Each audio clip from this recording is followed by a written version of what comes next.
The haunted season is upon us. Happy Halloween. This world is a strange one. My favorite time of year is here, and I, as well as several other YouTubers, have put together hours of horror goodness in honor of this ghoulish holiday. Consider it a jigsaw puzzle of sorts. After finishing this video, click on to one of the next videos or puzzle pieces, and just try to survive them all. Before I start, I want to give props to the following amazing people for donating to our website renovation: Brian B, Marshall D, and Jamar G. You guys are absolutely amazing. Now, without further ado, let's get into the Halloween spirit. Number 1. Haunted as a Child. Submitted by Jennifer D. My name is Jennifer, but most people call me Jenny. I'm a 23-year-old female from a small town in Kentucky. I grew up in a family with 3 brothers, my mother, and a plethora of stepdads, and my 2 grandparents whom we visited quite often. As a child, I remember experiencing a lot of paranormal things that I just could not explain. There are a couple of events that I remember as if they happened yesterday. For now, I will stick with the story that happened when me, my mother, and 2 of my brothers lived in a small trailer. I was about 9 years old when these events happened. Back in those days, my mother moved around a lot. My oldest brother lived with my grandparents, who never moved. But me and my other 2 brothers were dragged around from home to home, usually older trailers, and we're always changing towns and schools. In this particular trailer, I had the middle room. It was fairly small, but I was used to that, so it wasn't a problem. The problem I had with this room started maybe a few weeks after we had settled in. It was mostly at night, after everyone had gone to bed. I would be trying to fall asleep, and I would hear what sounded like someone whispering. I would be able to hear my mother and brother snoring or breathing heavily in a deep sleep, so I knew that it couldn't be them. A few times I could have sworn that someone whispered my name. It terrified me, and I tried telling my mother about it. Naturally, she told me everything was fine, and that it was probably a dream or my imagination. The whispering continued to happen, and as much as it scared me, I didn't try telling my mother anymore because I knew she would not believe me. So I braved through it, night after night. Then something else happened. Now this could be an odd coincidence of sorts. I'll let you decide, because it's fairly strange now that I look back on it. At the foot of my bed, there was a hole in my wall covered by a piece of duct tape. I never bothered it. I only ran my fingers over it to discover that it was covering the hole, and left it be. Well, one night, I woke up and I felt very scared. It was really dark in the trailer, and I was afraid of hearing the whispers again. So I quickly jumped up out of bed and I turned on my light. I sat in my bed for a bit, calming myself down and looking around my room to make sure nothing had been disturbed. That is when I noticed the hole in the wall had been uncovered. I looked at it, inched a little bit closer, discovering the tape that had been on it, resting on the floor. What was strange is that the tape had a few dents and maybe a small hole in it, like something had pushed it out from the other side. Again, this could well be a coincidence. Maybe a mouse pushed it out. But after that night, things started to escalate. The whispers started to die down a bit, but were replaced by other happenings. I would see what looked like a black, shadowy blur race back and forth in front of my doorway. My mom kept a very small light on at that point, so I was able to see it. Once it paused in front of my doorway, just a shadowy mass, before darting off again. I could hear my mom snoring and my 2 brothers deep breathing, so I knew it wasn't their shadows. That and their shadows would have casted themselves on the wall, and they would have had a human shape, unlike this. The floors were also very creaky. No matter how silently you tried to walk, the shadowy mass never made a noise. A few nights later, I began hearing scratching on my wall. I tried debunking this as best as I could. Maybe it's a mouse again, or maybe my pet turtle I had at the time had gotten out of his box. I leaned over to look in his box, and I found him there, sleeping peacefully. Okay, it had to be a mouse then, so I laid back down and I turned on my left side to find that my blanket was moving. It looked as though something was pushing it up from underneath, and it was right at the wall that the scratching was coming from. Fear gripped me as I slowly reached a hand out and swiped the covers away, looking at the small gap between my bed and the wall. I uttered a frightened gasp when I see what appeared to be a shadowy hand pulling back into the darkness. I froze for a moment, and I began to cry. I turned on my light again, and I stayed there until daylight shined through my window, exhausted. Finally, in the morning, only when the light was up, did I fall asleep. When I did wake up, I remember telling my mother about my experience. I would have as soon as it had happened, but my mother hated being woken up. And just as I thought, she once again said it was a dream or my imagination running wild. I was frustrated. I was scared. I had to continue sleeping in that room. Around Halloween of that year, my mother purchased 2 skeletons on stands. They were bride and groom skeletons and had buttons on their heads that you pressed to make them sing. Well, being a child and already scared of spooky things for obvious reasons, I was a bit scared of these skeletons. They were just a bit shorter than I was, and while I did think their singing was funny, they were still pretty creepy to me. It really didn't help matters when my mother decided to store them in my closet once Halloween was over. I guess we just didn't have anywhere else to put them. I objected, but it was no use, so I made sure that my closet was closed tight at all times, terrified that I would see a grinning skull peeking out at me if there were any cracks. My closet consisted of 2 sliding doors that were a bit broken, and it was challenging to get them shut all the way and to keep them that way. After the skeletons were put there, I had a few uneventful nights of peaceful sleep. No whispers, no scratching, and no shadowy masses or hands. I began to think that maybe I was just being silly. So one night, while everyone else was watching television in the living room, I decided to be brave and face my fears. I scooped up one of the 2 puppies we had just gotten and took them to my closet with me. I opened it up, and those 2 skeletons stood there, the groom in front of the bride, just as I had left them. I poked around at the groom and pressed the button on his head, giggling at his singing. After a few minutes of this and feeling slightly more at ease, I decided to move them so I could have better access to my closet. Well, that's when it happened. It was almost like it was in slow motion, as I suppose a lot of things can seem to be when you're scared. I had stepped back and was about to put my puppy down when I looked up and the groom's skeleton's hand, and I'm not kidding you about this, his hand reached out as if it were trying to grab me. What's more is that his hands, as well as the bride's, were made out of hard plastic that was really thick and could not be bent or posed. But his hands still moved. The fingers bent as they grabbed at me as if trying to close around my arm. I went wide-eyed, and my puppy, who had also witnessed the event, yelped, jumping out of my arms and rushing to the living room as fast as his little legs could carry him. I followed suit, right after slamming the sliding doors on my closet shut. I was crying and shaking when my mother asked what had happened. I told her, and I insisted that I did not want to go back to that room. She looked slightly worried, but I could tell she still did not believe me. However, she did finally give in and let me sleep in the living room. I had to have her go get my blanket and pillow out of my room, and for the next few nights, I slept in the recliner. I thought about that event over and over. I kept trying to rationalize it, but nothing I thought of would fit. I know I hadn't knocked the arm by accident, as there was a decent gap of space between me and that skeleton when I had stepped back. That and the arm had reached forward, along with the hand making the grabbing motion.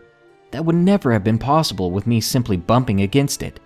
Not to mention the puppy was just as scared as I was. As a matter of fact, he never went back to my room. I don't blame him. As the nights went on, I began to miss my room. I missed my own TV and my toys that I loved playing with. I finally decided that this was the last straw. Now, my family was fairly religious, and we went to church regularly, so I believed in God. I know that not all people do, but this was the only way I knew to handle it myself, seeing as how no one else believed me.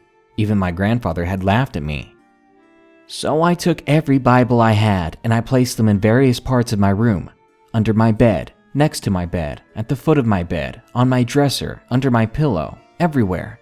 Then I actually shouted at whatever had been scaring me. I told it that this was my room and that I'm not being forced out of it anymore. I was tired of it scaring me, and I was done being pushed around. I was quite proud of myself. Then I looked at the wall and saw the hole. I had never liked it, so I took fresh duct tape and I put it over the hole. Then, being a Christian, I formed a cross out of duct tape, and I taped it on the hole as well, and even made a few more around it. It sounds silly to a lot of people, but hey, this is all I knew, and it did make me feel better and safer. After that night, I don't recall anything else happening, really. I'm still not sure what on earth it was that kept me terrified. Was it a ghost, a demon, maybe even hallucinations? I have no clue. I was never actually harmed, but who knows what could have happened if I let it go on. Maybe the scares would have just continued to escalate, or maybe more bad things could have happened. I've had experiences over the years. I think that maybe those experiences in the trailer were specific to that trailer in that bedroom. Ever since we moved, I haven't had any similar issues. And even those skeletons are in my possession still, amazingly enough. They have never moved again, and they no longer scare me. I hang them in my room for decoration, and I enjoy them now as I still love Halloween. But if I ever have children, I will be sure to listen to them if they ever tell me that anything like that is happening. I would rather be wary and discover that there really isn't anything there than to just ignore it and brush it off as my child's imagination and let them be terrified and have to deal with it on their own. I still deal with a few things like this myself, and I always have a light on at night now, and I have a cat as a companion, so I'm never fully alone. I may have beaten it, but I think I'll always be afraid of it happening again. Number 2. The Bloody White House. Submitted by Rain. I need to give a little bit of background first, because it does play a role in this story. Growing up, I was the kid who was considered the crazy troublemaker, as I would sneak out at night and go to the abandoned buildings that had a lot of ghost stories around them. At some of these places, I never experienced more than just sounds and some little forms of appearing and disappearing things. I mean, I was a kid, and I was looking for things like that. It's not like I was going into these creepy old buildings expecting to see an axe murderer pop out, just something small, something paranormal. Having been around these buildings a lot over my childhood, I got pretty used to seeing weird things. I remember seeing my first ghost when I was about 4 years old, though my memory is slightly fuzzy, I guess because I was so young. My grandfather, who had passed, came to visit me and my younger brother in the middle of the night. I screamed when he left the room. My mother came jogging in as my scream woke them up, and even my mother admits to hearing her dead father's voice say, "Good night, dear," through the baby monitors. As she got to my room, there were bloody footprints leading from the center of the hallway to my bedroom, and they stopped at the end of my crib. And this next story starts on a regular Halloween night. I was 15 at the time this happened, so I was feeling too old to trick or treat with the other kids. But my younger siblings needed someone to take them, seeing as they were still pretty young. At the time, my father was at work, and he's a trucker, so he was gone for several weeks at a time, and my mother was too busy studying for school. So I ended up taking them, walking them around house to house. I even ran into a few of my friends that were also walking their siblings. We let them go up to the house in the group as we stopped a bit and talked. We made arrangements to meet up after we were done walking our siblings around to trick-or-treat. 20 minutes later, all the young kids were done with their trick-or-treating, so we all went home and met up at an old bridge, trying to figure out what we can do to entertain ourselves for the rest of the Halloween night. Now, they mentioned this ghost story about this white house in the swamps that wasn't actually too far from us, but I remembered that that was one house I was always told to stay away from, as my mother visited it, having the same interest in exploring abandoned places as I did. She has had her own bad experiences there, but that is a story for another time. I was told the story about it all over again by my friend. The house was built back in the day when there were still slaves. A man caught his wife cheating on him with a slave and was pregnant with his child. They were planning on running away together, to leave her husband and her other kids behind. Later that night, the man killed his whole family and tortured the slave. That night, he tied the slave up in the slave house and gutted his wife first, and then placed a noose around both of their throats, throwing her and her baby over the bell tower, hanging them in that manner. Then he went after his children, killing one in the forest around their house, chopping him up with an axe. He drowned his daughter in the pool in their backyard, then went back to the slave house, showing him what he did to his slave's lover and his child, and then commenced torturing the man to death. Once he finally died from blood loss, the father killed himself in the main room in front of the front door. They were all found a week later, as the father had not gone to work in a while, and it was his employee's payday. But as the accountant walked up to the building, seeing his wife's and baby's slowly decaying bodies, buzzards picking at their corpses, the accountant walked up gagging at the sight of them, holding his shirt to his nose, smelling his sweat. But that was much better than the smell around him. He managed to climb the stairs and take long strides to the front door.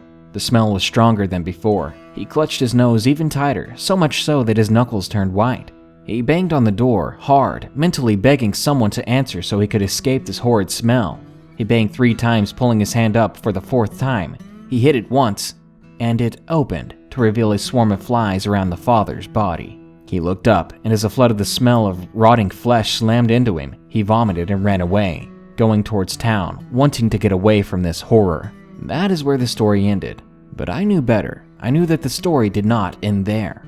No, it continues into more blood and gore than what she had told them, and for their sakes I did not correct her. Still though, the blood drained from their faces and they turned pale just from that story.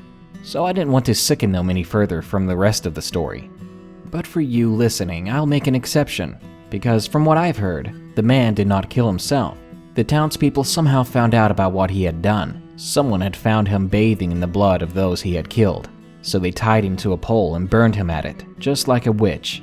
No one knew how a man like that, who was so wealthy and famous around town, could have murdered his whole family and his slaves, let alone bathe in their viscera. I seem to have gotten a bit sidetracked, so I'll go back to us on that Halloween night. My friend that was telling the story was visibly shaking. She seemed excited and scared at the time. I could not tell, but she then asked them if they had the guts to follow her into the building. We all stood standing on the old bridge, waiting. They eventually all said no in shaky voices that seemed to match in each other's fears, and I stayed silent. Then she laughed and called them all chickens for not having the guts to go into that house. Then she boasted that she was not scared and would go in without them no problems. As soon as she stated that, she instantly regretted it, because she knew that they would jump on her statement and dare her to do it. And they did. But there was one rule that none of them wanted to follow, and they also didn't want to break it. That rule was that someone else had to go up there with her and by her side the whole time to make sure she did not go back on her dare. It only took a few minutes before they decided I would go, even though I was about to volunteer, because I knew what could happen at this house. Or at least I thought I did. The two of us headed toward the house, the rest of the group waiting at a safe distance away, but still able to see what was going on. We found the house and we climbed the stairs. My friend was holding my arm the whole time. I could tell she was really scared, but was still going through with it. In my guts, something was screaming, "Don't go in that house," and we passed several warning signs and no trespassing signs on the way. The house on the outside was all boarded up, only a few windows had slight cracks showing even the door was boarded up, but not enough to keep two curious teens out. We pushed the door open, slipping inside. It was dark, barely any light seeping through the windows and doors. It smelled really musty and a bit like mildew, which is normal in most abandoned places. We turned on our flashlights, remembering that we had brought them with use for this very moment. We walked up the stairs, looking around, analyzing the whole house, looking for something and hoping that we didn't find anything terrifying. We walked around, waiting for something to happen, but not sure exactly what. It was getting closer to 12 at midnight. The dare was only to stay in the house until 12:30. That is when the worst is supposed to happen. So we climbed down the stairs after exploring the whole house, not seeing anything interesting. My friend seemed satisfied, as we had not seen anything spooky during the whole exploration. I think she was feeling a bit better. I have to admit, I was also getting ready to get out of that house. It was almost time and I was excited to be out of the place. When we got down the stairs, I remember it being 11:45. We picked a spot in the light and sat down on the floor. We planned to wait the rest of the time out. She laid her head on my shoulder, getting a bit tired. I was so anxious. The time seemed to pass slower at that point. At 11:59, I stared at the ceiling. Something suddenly felt wrong. I woke up my friend because I felt the temperature drop around me. We stood up straight as the air started to feel thick. My friend grabbed my arm again and held it tight, to the point I could feel her cutting off my circulation. Now, get this, the house began to shake. Literally shake, as if we were caught in an earthquake. After a minute, it stopped. We were terrified right away, to be honest. And the air only got colder. We huddled together to keep ourselves from shaking. We both glanced back and forth around us, afraid that something was coming. And it was. We started hearing voices, dozens upon dozens of voices. Men, women, children, all around us. They didn't sound angry or sad or anything like that. They actually sounded happy, as if we were in the middle of a lively party. But slowly those voices died down, but one singular voice grew louder. This voice was deep, old, and full of hatred. I couldn't make out what it was saying, but it grew louder and louder until, "Out, out, out!" This gravelly voice yelled at us. We shot up and ran for the door as fast as we could.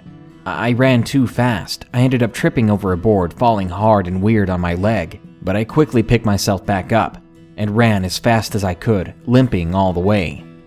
My other friends seemed scared when they saw me limping, and she was crying. They helped me get to the hospital. It was a long and agonizing walk, but I didn't want to go confront my mom after this. The doctor asked what had happened. He didn't believe what any of my friends had said, and I did not say a word to them about it. They could only speculate what ghosts we might have seen and stuff like that. They took care of my leg, taking an x-ray and setting me up with a cast and crutches. My mom was called and soon arrived. She took care of the bill and was very irritated and mad the whole way home. She was upset that we had been out so late in a dangerous place and said that I could have died, that I was lucky that my leg was the only thing I broke. It's been about 7 years since then. My knee causes me trouble from time to time, aches coming from nowhere, but I push through it. But every time I feel a tinge of pain in that leg, I am reminded of the foolish Halloween night that changed my beliefs entirely. Hearing those voices, it was all too real, and I wasn't alone in that experience. Now I know that something more awaits us after this life, even if some of us are a bit angry when we pass. Number 3. Strange Encounter in the Corn Maze. Submitted by Doll Lightful. Anyone who lives in Tarrant County, Texas, will be familiar with the famous local pumpkin farm at the corner of Hall Johnson. Come October, it's a source of great joy and fun in our community. Families bring their kids to pick out the perfect pumpkin. Groups of mischievous teens dress up in costumes to have some fun, and other things like that. But the main attraction, without a doubt, is the Hall's Pumpkin Farm Corn Maze. They've been growing a new maze each season for years now with great success. Naturally, it's more popular to come at night in the spirit of Halloween. Plus, the cover of darkness also helps obscure any damage or holes that could be seen through the corn stalks. My friends and family have attended for many years, but one year in particular stands out to me. I was a middle schooler at the time, and I was attending with my best friend's family. Her mom waited outside as me, my friend, and her older brother entered the maze. My friend and I, being the young and hyper middle school girls we were, had a fantastic time running around and shrieking at any little thing. Her older brother got into the spirit of things and pretended to chase us through the maze. At this time I got separated from my friend, but I could hear her brother behind me. With a huge grin on my face from the thrill of the chase, I sped down one of the paths. I glanced behind me while running to see if I had lost him. While my head was turned back, I must not have seen where I was going, because what I remembered next was impacting the wall of the corn maze. I should explain that the corn maze's walls weren't just the stalks themselves, but a tough plastic mesh planted in place with metal poles. The owners do this to discourage mischief makers and to keep the maze's routes obvious. It was strange. I felt the impact of the plastic mesh against my arms, my upper torso, and my cheek. Then I was on the other side, in a different part of the maze. It was quiet. No one was there except me. I turned back towards the maze's wall. I must have been running so fast I ripped through the plastic fence, I thought. I squinted in the dark to find that the fence was unchanged and unscathed. There it was, tough and unbroken. I even tested it with my hand, but it stood there still strong, defending the borders from hazards like me. But I could still feel and make out the red indentation marks on my skin in the same pattern of that fence. I definitely hit it. I know for a fact that I had collided with it, but how was I on the other side now? How was I here?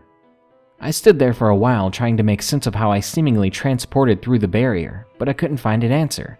And honestly, I was a little bit spooked.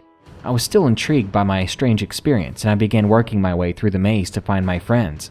I was very eager to be with company again, and I was ready to search for the exit to get out of there. Number 4. The Witch Broom. Submitted by Natasha's 23.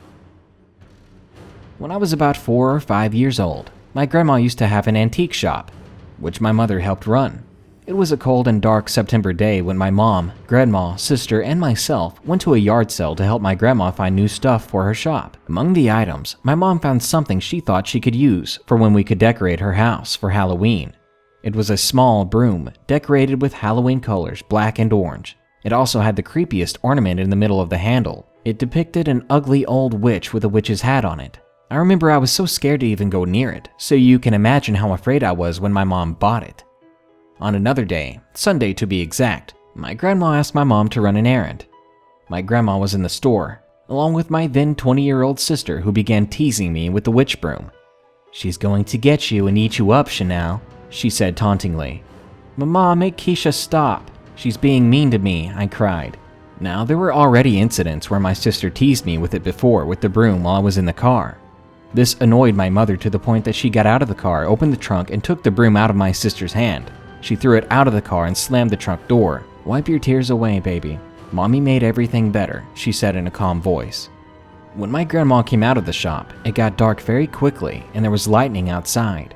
We rushed to get my grandma home, but didn't have to go far because we all lived on the same street. Our house was on a corner, but Grandma and Grandpa's house was further down on a dead end. Before we turned the corner toward the direction of my grandma's house, I noticed something was on the second door of the house, the screen door, but I couldn't tell what it was, and I could not remember if my mom had hung up some decoration before we left that day. I just shrugged it off. I said goodbye to my grandma and we waved hi to Grandpa. We turned back to go straight home, and the wind picked up abruptly. We got out of the car and we had confused looks on our faces as we climbed the steps and got closer to that door. We couldn't believe our eyes when we got up to it. On the wooden door, behind the screen, was the witch's broom hanging perfectly on the wooden door. I was so scared that I almost soiled myself. We had that broom until we moved, after we had a garage sale when I was 14. I'm 31 now, and I still have strange and paranormal things happen to me almost every day. But because it's happened to me so much, I'm no longer scared now. But back in the day, before all of this happened, when I first saw that witch broom hanging there when I knew we had thrown it out, I was more scared than I have ever been. And number 5, Shoe Carnival of Souls, submitted by Wayward Wanderer. I work at the only shoe carnival here in Adrian, Michigan. The store itself is just over a year old, built and finished in 2015. Everything in the building is new and should be working properly, yet bizarre things have been happening since day one. The registers will beep as if something has been scanned, even when no one is standing behind the counter. The fire alarm was repeatedly going off with false alarms despite being a brand new system. The cameras have blacked out and needed to be replaced, and the radio that plays music over the intercom has randomly gone out, only to start playing again on its own. As for me, I've personally seen a black shadow on the security monitor from the back office. The store was closed and there were only 2 of us left to take care of business at the end of the day. So I definitely did not see someone wearing a dark hoodie or anything like that walk by. But what makes the shadow more disturbing is the fact that after the shadow passed, 3 vertical rows of the socks in the wall were swaying back and forth like someone had brushed by them. A few weeks later, without saying a word to anyone else about the shadow, my manager claimed to have seen a shadow pass by the security monitor over the back door of the store. No one even uses the back door. Back to my personal experiences. I have also heard whispering while cleaning up the children's department, despite being alone on that floor. The overhead radio was off, and the small radios we used to communicate were locked up in the cabinet in front. The small radios are always left to charge overnight, and yet our radios will lose power for no reason, and we can hear staticky, unintelligible voices as well. I now know that my second manager has heard the unexplainable whispering as well while in the back office. In that same back office, while left alone for a few moments, I've heard frantic pounding on the walls and slamming doors that no one else has heard. Aside from the shadow, pounding, and whispers, I've seen something darting back and forth in the reflection of the mirror that shows the children's department to the front of the store. Again, it was closing time and there was no one in the store besides me and the manager, that's for sure. From time to time, items in the store will go missing, only to be found in unusual places. We've lost box cutters, display shoes, and pricing guns, only to find them again stuffed behind boxes or on top of the shelves beyond anyone's reach without the use of a ladder. Just recently, another employee had heard a hissing sound in the back office, and just a few moments later, a manager heard something hissing in the stockroom. The city of Adrian was built on former Indian battlegrounds. The culture here is still rich. So if I have to work in this store this coming Halloween, I plan on using a Ouija board to get some answers. I just hope the answers are worth seeking. I think we all know how dangerous Ouija boards can be. If you've made it this far, you've survived the first round of this Halloween special. To complete the challenge, click one of these videos or click a link in the description. And don't forget to let me know in the comments how far you got before you had to give up. Good night. Be sure to like, share, comment, and subscribe if you enjoyed the video. And be sure to send us your true sea monster encounters or other true scary stories at darknessprevails.org/submit. Thanks, and happy Halloween.